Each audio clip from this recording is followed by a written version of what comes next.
সকাল বন্ধুরা, সকলে কেমন আছেন? আশা করব অনেক ভালো আছেন। আমি সুকৃতি নতুন একটা ভিডিওতে সকলকে জানাই অনেক অনেক শুভেচ্ছা, অভিনন্দন এবং ভালোবাসা। আমার এই গাছটা একদম শুকিয়ে কাঠ হয়ে গেছিল, কিন্তু যত্ন, ভালোবাসা এবং স্নেহ দিয়ে দেখো গাছটা একদম পাতায় পাতায় একদম এত পাতা ধরেছে বলে বোঝাতে পারবো না। সকালের পুজো শেষ করে দেখছি কারেন্টের গাড়ি ফ্ল্যাটের সামনে যে পোলটা আছে ওই পোলে মানুষজন উঠেছে, কেননা আজকে কারেন্টে ভীষণ পরিমাণে ডিস্টার্ব করছিল। তারপর এক জেঠিমার ঘরে পুজো হলো, সেই জেঠিমা প্রসাদ দিয়ে গেল। আর এখানে আমার ছেলে নানা রকম খেলনাগুলো নিয়ে সুন্দর করে সাজাচ্ছে, কেননা ও খেলনাগুলো সাজিয়ে সাজিয়ে রাখছে। এগুলো দেখে দেখে ও শিখছে। আর বিকেলের দিকে ঝমঝমিয়ে বৃষ্টি চলে এসেছে, আর সারাদিন সেরকম করে ভিডিও করতে পারা যায়নি।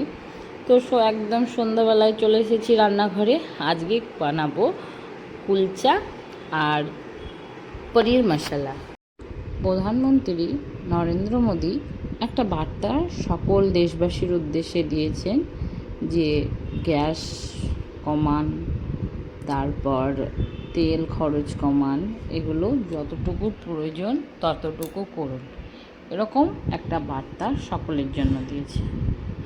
কেননা দেশের এখন সংকটজনক পরিস্থিতি, সেই জন্য সকলকে একে অপরের হাতে হাত মিলে আমাদের সকলকেই সমানভাবে নিজেদের বাড়িতে সঞ্চয় করতে হবে গ্যাস, পেট্রোল এগুলো।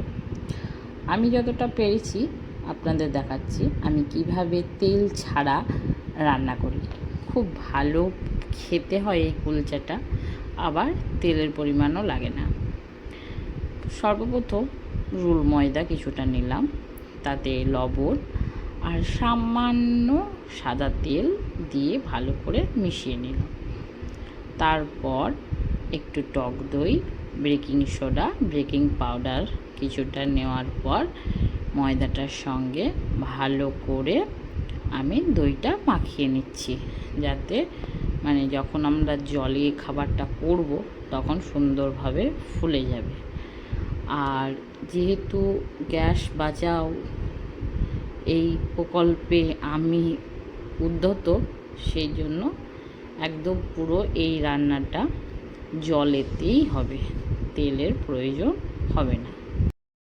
চারিদিকে কোনো রকম বিপদ আসলে কিন্তু আমরা কি করি, খবরের পাতায়, টিভির পাতায়, ফোনে এইসবের দিকে তাকিয়ে থাকি হা করে, কি খবর হচ্ছে, কি খবর আসছে, কিন্তু আমরা নিজেরা কিন্তু কিছুই সাশ্রয় করি না। যে যেমন পারি খরচ করি, যে যেমন পারি উড়িয়ে দিই টাকা পয়সা। এরকম করলে কিন্তু হবে না। সংকটজনক পরিস্থিতিতে সকলকে একে অপরের সঙ্গে হাত মিলিয়ে থাকতে হবে। ওইদিকে ময়দাটা সুন্দর করে মেখে 1 ঘন্টা মতো রেস্টে দিয়েছি। এদিকে পুরটা তৈরি করে নেব। আলুটাকে দুপুরে রান্নার সঙ্গে সিদ্ধ করে রেখে দিয়েছিলাম। এবার গ্রেটারের মাধ্যমে গ্রেট করছি, তার কারণ আলু কিন্তু কোনো রকম ডুমো করে না থাকে, একদম একরকমভাবে আলুটা সেদ্ধ হয়ে থাকে বা মাখতে সুবিধা হবে।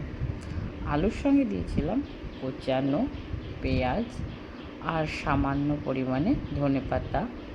মশলাপাতির মধ্যে ছিল জিরে গুঁড়ো, ধনে গুঁড়ো, সামান্য গোলমরিচের গুঁড়ো। আমি যেহেতু আমার ছেলের জন্য এটা করব, ওই জন্য লঙ্কা কুচি দিইনি। তোমরা যদি খেতে চাও বা আপনারা যদি খেতে চান তাহলে অবশ্যই এখানে লঙ্কার পরিমাপটা দিয়ে দেবেন, যে যেমন পছন্দ করে। আমি কিন্তু ঝাল খেতে পারি না বলে আমরা ঝাল দিইনি। এইভাবে কিন্তু আলুর পুরটা সুন্দরভাবে তৈরি হয়ে গেল। এবার করব মশলা, পনির মশলা। যেহেতু বৃষ্টি পড়ছে আর ঘরে পুরো 100 থেকে 150 মতো পনির ছিল, বাইরে যে বরকে পাঠাবো সেই সাহসও আমার হচ্ছিল না। বাইরে প্রচণ্ড বৃষ্টি, আর বাড়িতে ভাবলাম যা আছে সেই দিয়েই করি, না হোক রেস্টুরেন্টের মতো, বিয়েবাড়ির মতো, বাড়িতে খেতলেই হলো। তাই অল্প সামান্য পনির দিয়েই আমি কিন্তু রান্নাটা করছি। মাঝে মাঝে ভালোও লাগে একটু অন্যরকম খাবার খেতে। আমি ভাবতেই পারিনি তেল ছাড়া এত সুন্দর রান্না করা যায়। সত্যি বলছি বন্ধুরা, একবার যদি তোমরা তেল ছাড়া খাবারটা চিন্তা করো, খুব সুন্দর। আর যদি ভাবো যে তেল নেই কেমন লাগবে খেতে, না সত্যি বলছি খুবই ভালো লাগছিলো। আর আমার মানে খুব ভালো লেগেছে খেতে। তারপর পনিরটাকে আমি ছোটো ছোটো করে পিস করে কেটে নিলাম। আর মশলার জন্য তো দেখলে আদা রসুন পেঁয়াজ টমেটো একসঙ্গে বেটে নিলাম। আর সামান্য লঙ্কা গুঁড়োও দিয়েছি, এটা আমার ছেলেকে দেবো না, সেই জন্য লঙ্কাটা দিয়েছিলাম। আমার রান্নার মধ্যে একটা জিনিস পাবে, সেটা হচ্ছে ঝাল আর তেল। এটা ছাড়া আমি রান্না করি। যতটা দরকার হয় ততটুকু পরিমাণে দিই, তারপরে কিন্তু বাকি তেলটা রেখে দিই। এই যে আমি এখানে সাদা তেল ব্যবহার করেছি পনির ভাজার জন্য, খুব সামান্য। আর আমি কিন্তু গ্যাসে করছি না, ইন্ডাকশানে করছি রান্নাটা পুরোটাই।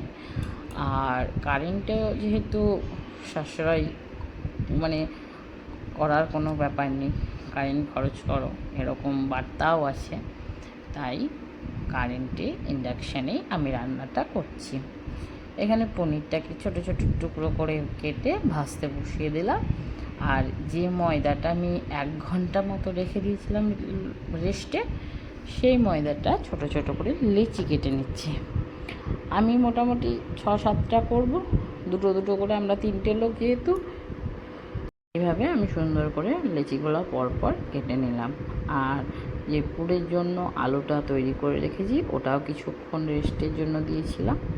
তারপর সমস্ত যে টুকরো টুকরো করে লইগুলো কাটা হয়ে গেল। তারপর আর একটা জিনিস, লইগুলো যেহেতু রেস্টে দিয়েছিলাম আর দই ছিল এত নরম আর এত সফট, কি বলবো, হাতে দিলেই মনে হচ্ছিল একদম তুলতুল তুলতুল করছে। যতটাই ভালো লাগছিল দেখতে, ততটাই ভালো লাগছিল কিন্তু খেতে।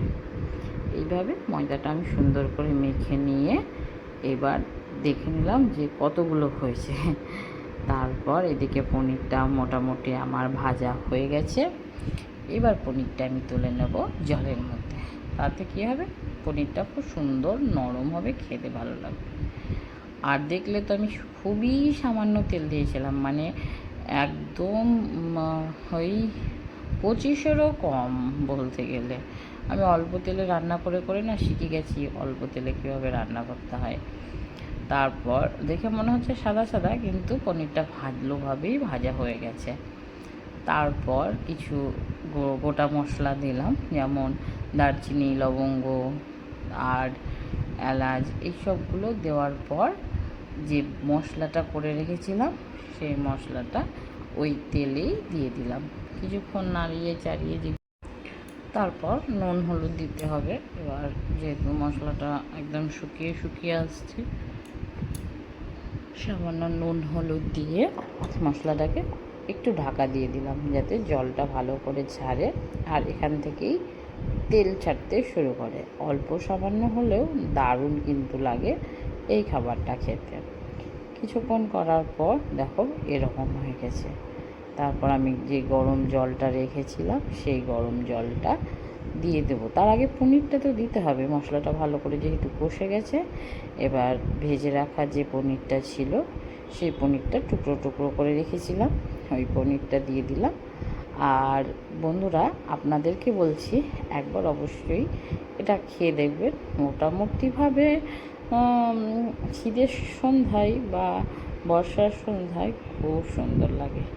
তারপর গরম জলটা ঢেলে দিলাম এবং 5 থেকে 6 মিনিট ফুটতে দিলাম, যাতে পনিরটা সুন্দরভাবে মশলাটা ঢুকে যায়।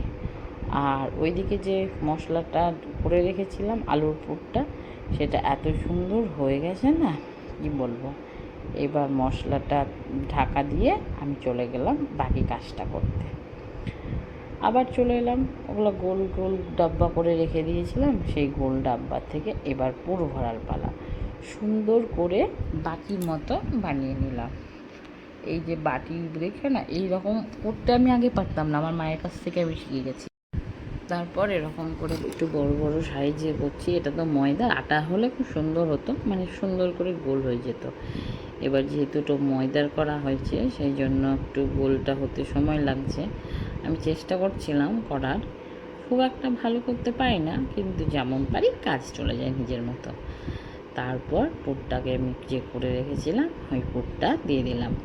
এইভাবে আমরা আলুর পরোটা আলুর পরোটাও করতে পারি। এরকম করে এই দুই সাইড থেকে মুড়িয়ে নিচ্ছি যাতে বাইরে থেকে এটা না বেরিয়ে যায়। এরকম করতে করতে আমি দেখো সুন্দর করে একটা মানে ওই যে মোমো টাইপ করে নিলাম যাতে দেখতে সুন্দর লাগে। তারপর আবার হাতের সাহায্যে গোল করে পাশে রেখে দিয়ে পরেরগুলো এইভাবেই করতে লাগলাম। বাকি কাজটা শেষ করার জন্য আবার এদিকে আমার পনির মশলা রেডি। উপর থেকে ধনেপাতা, সামান্য ঘি আর একটু গরম মশলা ছড়িয়ে দিবে, ব্যাস সুন্দরভাবে তৈরি হয়ে যাবে পনির মশলা। আমি না দারুণ মানে দেখেই প্রেমে পড়ে গেছি, খাওয়া তো দূরে থাক, খুব ভালো লাগছিল দেখতে। আর এদিকে আর একজন কী কাজ করছে দেখো, ইনি নাকি করবেন আজকে কুলচা, আমাকে করতে দেবে না, উনার জেদ উনি করবেন। আমি বলি তুমি করতে পারবে না, ও তত বলে যে না আমিই করব। তারপর ওকে সামলে আবার আমি বসে গেলাম আমার কাজে।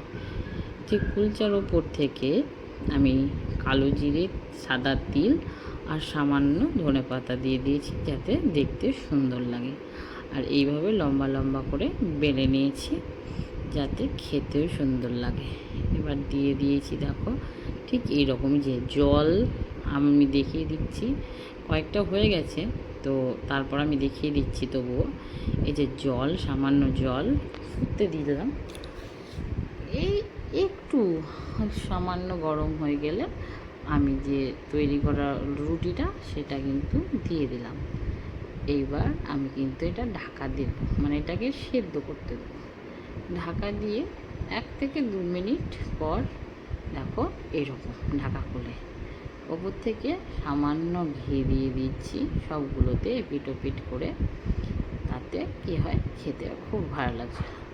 এটা সম্পূর্ণ তেল ছাড়া কুলচা। কিন্তু অনেকে কাঠের উনুনে সেকে সেকে করে, আমি কিন্তু এইভাবেই করি।